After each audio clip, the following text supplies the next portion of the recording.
Morning, part 2, day 2 of rebuilding this side of the barn. And I've got a plan, slightly better plan than yesterday, or at least I formed it earlier in the day, so hopefully we'll have a bit of it done today. We've got heavy rain between 2 and 3, and it's not as lovely weather, but it's a bit cooler, so at least I'm not so hot. So we'll see how much we can get done by then. But because we've got heavy rain that lasts all night, and at the end of the day, I'd really like to get some of this covered over so that we've got some kind of dry space. So I'm going to get going and just keep on at it, and hopefully it's a good day.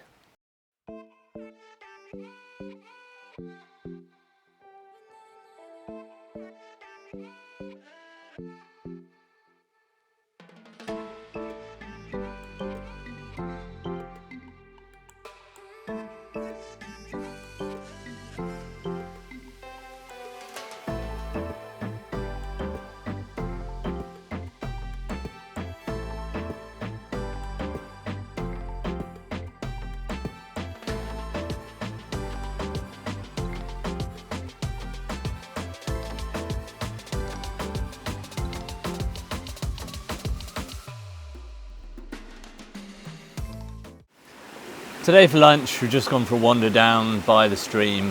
Haven't got that much time today because I'm trying to get everything covered up for the rain that's coming. But it's going to be interesting to see how much difference it makes to the level of the water. At the minute you can really see the different pools, but I imagine as soon as it rains, quite heavy rain due today, this will all be gone. So I thought we'd come down and enjoy it whilst I've got a rock to sit on before it ends up submerged. Tomatoes, baked beans on a cheese scone, and this pear, which I have to say looks amazing. Sometimes pears don't look that tasty, but this one looks really good. So we're going to try and grow some of this variety, I think, because it looks like a good one.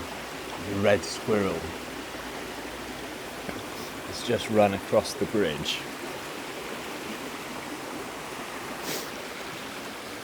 I've never seen one before. I wonder if he's still around. There's like a second of those right there on the end.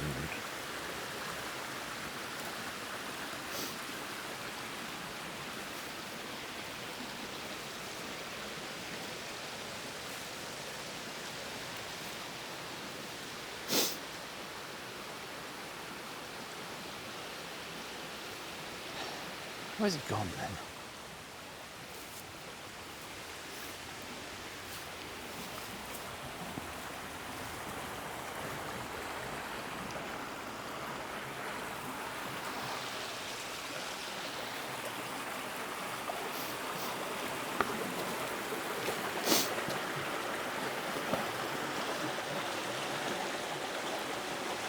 I was hoping to show you, but he was a bit too far away to film as he was running across. I thought I'd try and... Not only are red squirrels pretty spectacular to see, but they can also turn invisible, which, wow. It's really important to take the time to just sit and be in nature when you're in a place like this, because it's really easy to get tied up in the work because there's time pressures and you need to get things done before it rains, or you know, if you need water supplies or toilet drainage, all that kind of stuff, you just get stuck in it. But it's in all the moments that I've paused that I've seen the best things here, like when I've seen the birds of prey. A pine marten came up to me when I was here before we moved up, while I was sitting there having dinner, and he just popped up, just had a look at me, and at the time I didn't know it was a pine marten. And then just there, because I came down here and had my lunch instead of staying in... It's not a building site yet, but you know what I mean. Nature's not going to really like being in the middle of a plywood forest. But it's in those moments that you see things like the red squirrels. If you're sat on your phone, you know, like this, not looking up. I mean, I suppose it's not just a phone, right? I mean, even if you're stuck in a book like this, you're not looking up. It's important just to notice your surroundings and pay attention. It just makes it so much more valuable. Right, so about these trees. I took the book into the caravan last night because I'm going to get my head around these. and I'm fairly sure that big one we looked at is an alder, and almost all the ones that I thought, there's lots of them, I think they're all alders, not poplars. They just seems to fit the bill best. And these fell off the tree, so they're already a bit golden, but these I'm fairly sure are rowan. They've got little spike teeth, alternate leaves. There's sort of a bit of one that's not quite so yellow. So those are okay.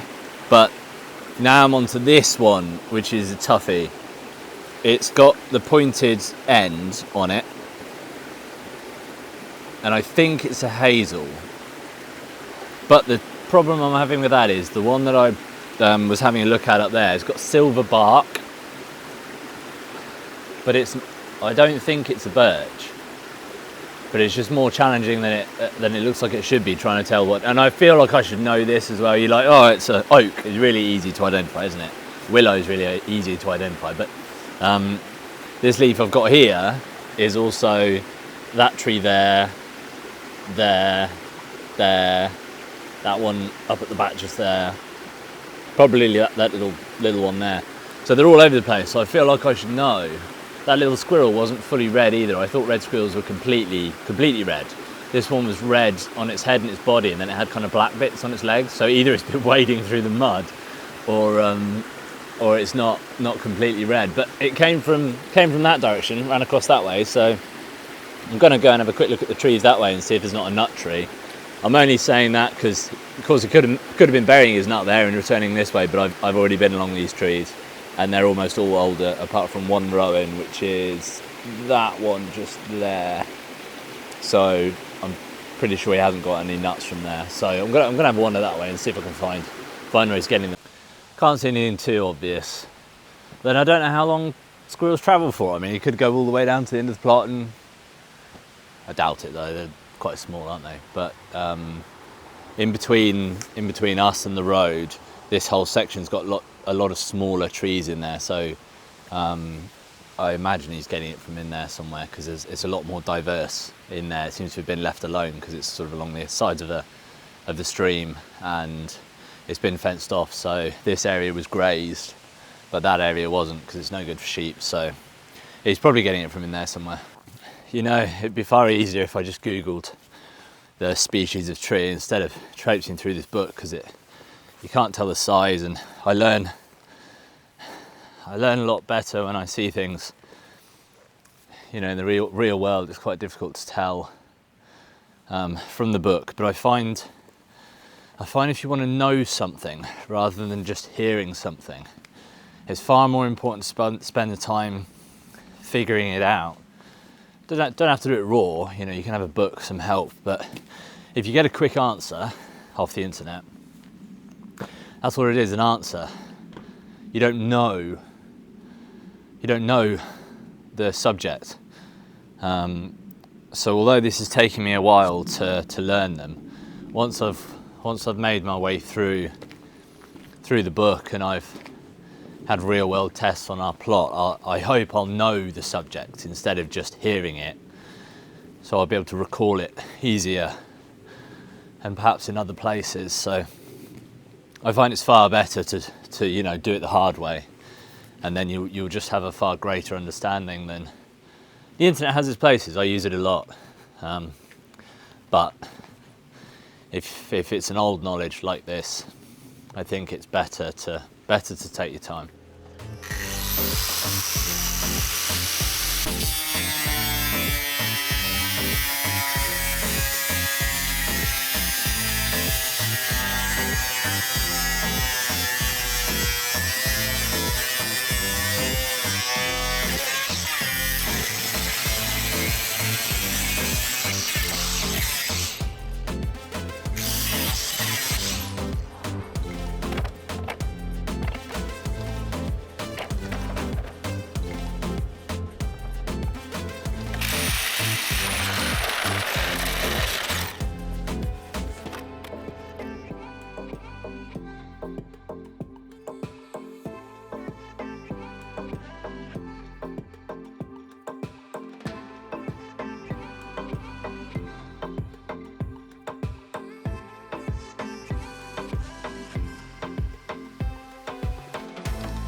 being up the ladder, I can see the rain coming in from over there.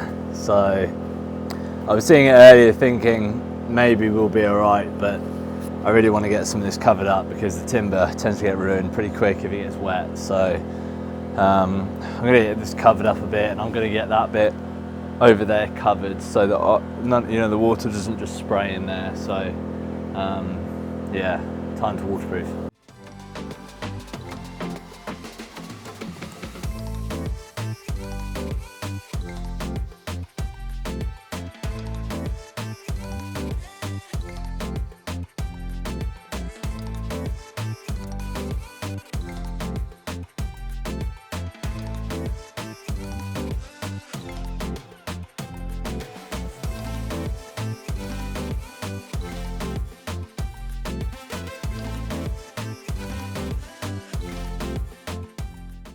It's a bit of a temporary fix, but the rain was coming down and from the top roof was hitting that and splashing in and just soaking half the floor. So that's that fix.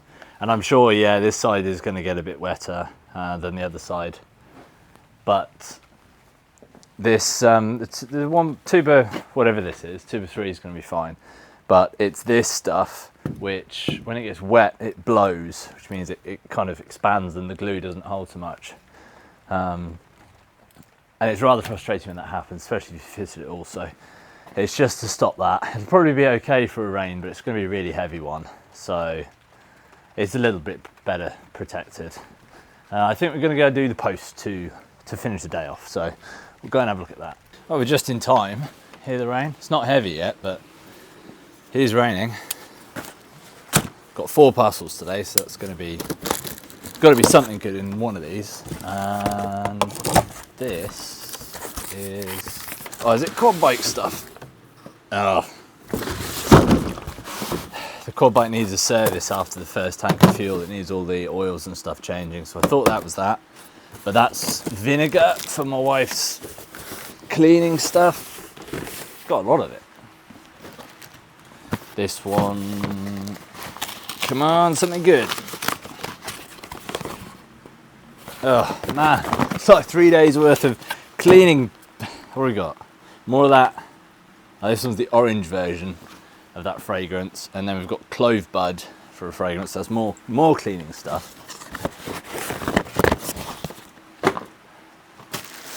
What's this? Do you think this is going to be further cleaning stuff?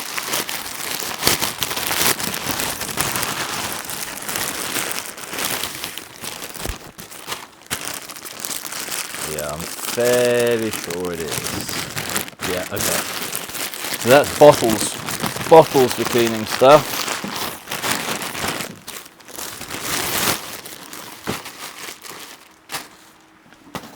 Well, this one's got my name. I know what that is. I know what that is. And I can't tell you because my mum watches this, so that's for you, Mum.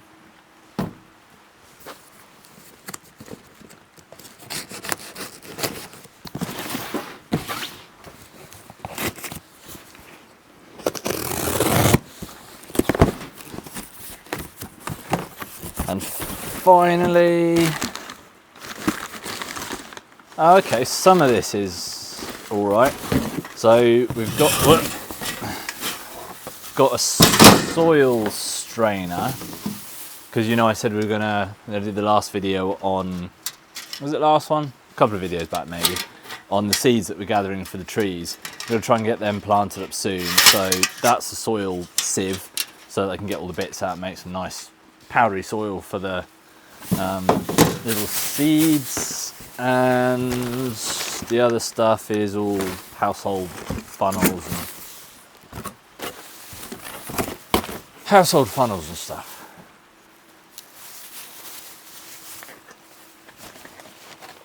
A sieve. Right, well, I've got my buckets out, ready to collect all this lovely rainwater. You look at the world a bit differently when you've got to get your own. Oh, there's my hammer. When you construct something like this and you end up losing no end of tools because they're just in the wall. You reckon I can jump and get this? I don't think so on the first go, but. Right, well, we got it. or more it got me. Yeah, so we've got our buckets, collecting all our rainwater from gutters. So that saves me a job, which is good. I mean, you know what's coming in the next one, right? We're doing more of the same thing as we did today, only hopefully it'll be drier and we'll get a bit further. So if you'd like to join us in that, we'd like to see you there. We'll see you in the next one.